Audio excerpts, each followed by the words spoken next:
শবে কদরের রাতের নামাজের কি নিয়ম? রাকাত পড়বেন, প্রথম রাকাতে কোন সূরা পড়বেন, কতবার পড়বেন, দ্বিতীয় রাকাতে কোন সূরা পড়বেন, কত রাকাত পড়বেন জানা আছে তো আপনাদের? জানা নাই? একজনও জানেন না? ইন্না লিল্লাহি ওয়া ইন্না ইলাইহি রাজিউন। হাজার হাজার মানুষের বিশাল সমাবেশ, আপনারা একজনও শবে কদরের নামাজের নিয়ম জানেন না? এটা খুব খারাপ কথা ভাই, নিয়ম তো জানতে হবে। আচ্ছা আমি বলে দিচ্ছি, শবে কদরের নামাজের নিয়ম হলো অন্য যে কোনো নামাজ যেভাবে পড়েন শবে কদরের নামাজও একইভাবে পড়বেন। এগুলো শবে কদরের নামাজের নিয়ম। এমন কোনো কথা নাই যে শবে কদরের নামাজে প্রথম রাকাতে সূরা ফাতিহার পর অমুক সূরা এতবার পড়তে হবে, দ্বিতীয় রাকাতে ততবার পড়তে হবে, এরকম কোনো কথা কোরআন হাদিসে।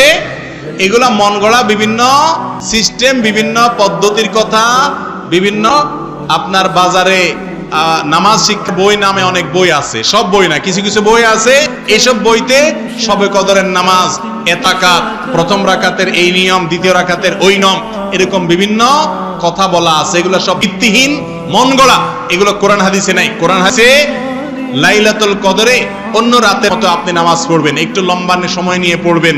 যে কোনো রাতের নামাজ, তাহাজ্জুদের নামাজ লম্বা সময় নিয়ে পড়তে হয়, দীর্ঘ রাকাত, দীর্ঘ রুকু, দীর্ঘ সিজদা, আস্তে আস্তে তেলাওয়াত, আস্তে আস্তে তাসবিহ এবং সময় নিয়ে পড়বেন। দুই রাকাত করে পড়বেন। যে কোনো সূরা দিয়ে পড়তে পারেন, একবার পড়বেন না দুইবার পড়বেন সূরা ফাতিহার পরে, সেটা আপনার ব্যাপার, কোনো সূরা নির্ধারিত না।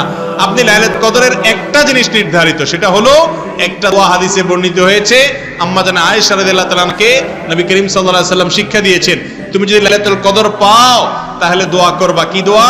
আল্লাহুম্মা ইন্নাকা আফুউন তুহিব্বুল আফওয়া ফা'ফু আন্নী।